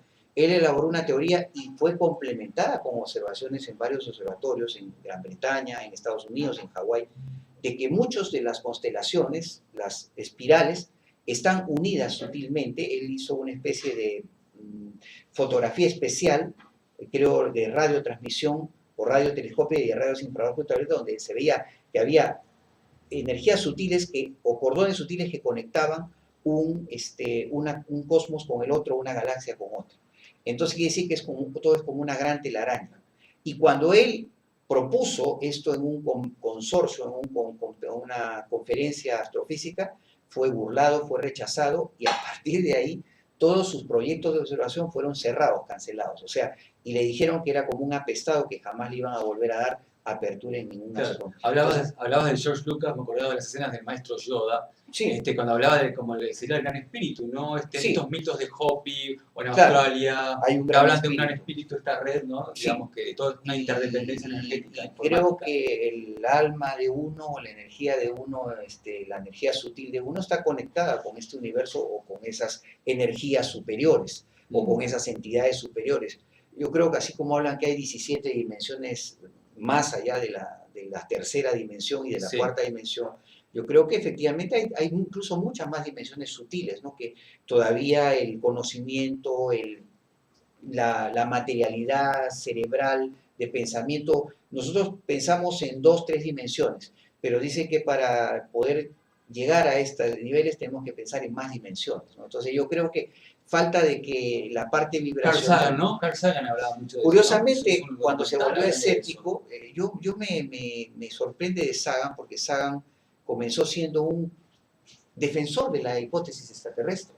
¿Qué pasó? ¿Qué pasó en el medio? Yo creo que con él hubieron problemas políticos. Él creo que le ofrecieron, como dicen, el oro y el moro, ¿no? Entonces, y aparte, él se vendió. Pero que, curiosamente, lo que lee en su libro póstumo, que es un libro de casi 350 páginas, hay un capítulo donde él habla, ¿no? Que a veces los científicos, por unas cuestiones de interés creado y políticos, tenemos que mentir sobre ciertas cosas que no se pueden comunicar a la población. Entonces, él daba a entender, era como una confesión póstuma de que él fue obligado a mentir. O sea, y verdaderamente el científico está con ese corset, el corset político, el corset administrativo, el corset, vamos a decir, académico y conservador. Y ese es justamente lo que ahorita justamente yo he conseguido en estos años, hablar en universidades como la Universidad del Callao, como la Universidad Villarreal, como la Universidad de San Marcos, mi universidad. Hemos hecho una trilogía de justamente hablar de todos estos temas. Ah, Y esto quiero seguirlo haciendo, pero bueno, hay otras universidades más ultraconservadoras que esperemos que algún día es cierto. el dique de escepticismo se rompa y acepten este tema. Porque yo creo que al final el ufólogo es como Cristóbal Colón, ¿no? Cristóbal Colón, cuando hizo su tesis ante los sabios de Salamanca de que la Tierra era redonda, iba a llegar a un punto de exploración en el cual iba a poder llegar hasta Japón, hasta Zipango, ¿no? Sí. Los sabios de Salamanca, que eran dominicos, le dijeron: Colón, por favor, la Tierra es cuadrada, es un cubo, y al llegar a la arista vas a caer hacia abajo en una catarata de más de 1000 metros, y abajo te esperan unos monstruos con unos dientes grandotes que te van a devorar a ti y a toda tu Lo tripulación. mismo Galileo, No, y así, y exacto. así, así, así. Y al final, bueno, al final triunfó, bueno, en la parte experimental, ¿no? Se descubrió América, bueno, nos descubrieron a nosotros con todo lo malo y lo bueno, y aquí estamos, Sí. pues, aquí estamos dando fe de eso, Sí. ¿no? Cerrando, Mario, hablando de descubrir, ¿qué pasa con la intervención del ADN, esta famosa intervención del ADN, con este entendimiento alrededor? ¿Qué somos? Porque está conectado con el tema de espiritualidad, energía, la conexión con el quantum. ¿Qué somos? Y también se conecta con estos mitos de Antigua Babilonia, Zacarías Sitchin, Samuel Kramer, todas estas decodificaciones de estas antiguas civilizaciones que se mixturaron con las antiguas monarquías, pasando por Proto-Babilonia, y después Egipto, anglosajones. Ya. Hasta Yo aquí. creo que hay una codificación genética en nuestro ADN de hace miles o millones de años. Esto fue probablemente implantado por estas, bueno, tú dices, entidades superiores o estos seres superiores, y que tenían una misión, un destino para la Tierra. Y estas codificaciones a lo largo de miles o millones de años están implantadas en nuestra parte humana, ¿no? Sí. Y en determinado momento, como a mí se me ha dicho, esto ADN se va a modificar, se va a automodificar o se va a autoactivar. Entonces va a haber de repente visiones sutiles Claro. de estas dimensiones, va a haber, digamos, conexión sutil con estas entidades, va a haber un momento que la gente en el cielo va a ver cosas. Y eso va a ser posible justamente porque se van a activar esos codificadores de conciencia o de alta energía que van incluso a transmitir el pensamiento, la telepatía, que es un sentido natural que todos lo tienen, que lo ha investigado militarmente y ese real existe. Sí, sí. Entonces yo creo que ese tiempo está en este tiempo, estamos en ese tiempo Totalmente. de la reconexión estelar, de la reconexión con el tiempo y el espacio del cosmos, Sí. Externo, que es muy diferente del tiempo y el espacio del cosmos que estamos ahorita viviendo en la Tierra, ¿no? Totalmente. Es un tiempo, un momento diferente, pero que esta se va famosa haciendo, vuelta galáctica al cual Exacto. remitían los mayas 26.500 años. Exacto, que se vamos a volver a esa reconexión, y ahí la gran masa humana va a poder atisbar justamente estos neoconocimientos, que en realidad no son neos, ya estaban implantados en nuestro ADN hace miles o millones Claro. de años. Ahora, polémicamente, Ujú. hay una teoría en paralelo también que desde el descubrimiento y los descubridores del genoma y ADN humano, Francis Crick y James Watson, Ujú. llegando aquí al proyecto ENCODE 2003, donde se juntaron muchos científicos a ver qué información, a ver estos algoritmos en el ADN. Encontraron sistemas binarios que no tienen nada que ver con una información, te diría, por evolución de lo que es, digamos, la especie. Sí.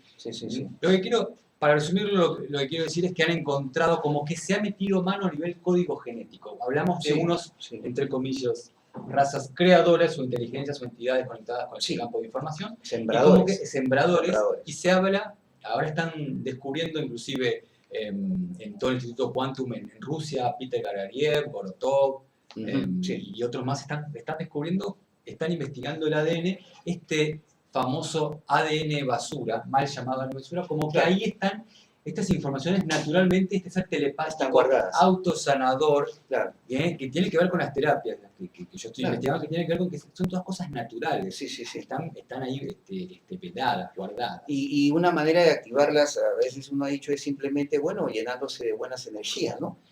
Cómprate cuarzos, bueno, anda a las lagunas energéticas que hay en nuestro planeta, visita lugares de alta concentración energética como centros arqueológicos. Exacto. Y entonces uno encuentra a veces ese tipo de digamos, conexión con el universo. Eso es lo que le pasó a David Guy. David Guy dice que antes de Vino acá, esos libros, no toma, sí. vino acá a Perú, Tomó ayahuasca acá. tomó ayahuasca y incluso tocó un monumento arqueológico, creo que el Sol, el Intihuatana, ¿no? Sí. Y él dice que a partir de ahí sintió una vibración, un fogonazo de luz, de información que comenzó a motivarlo a escribir estos libros que bueno, han llevado a millones en ventas y muestran justamente la verdadera naturaleza de la Matrix, ¿no? Holográfica, reptiliana. Exactamente, totalmente.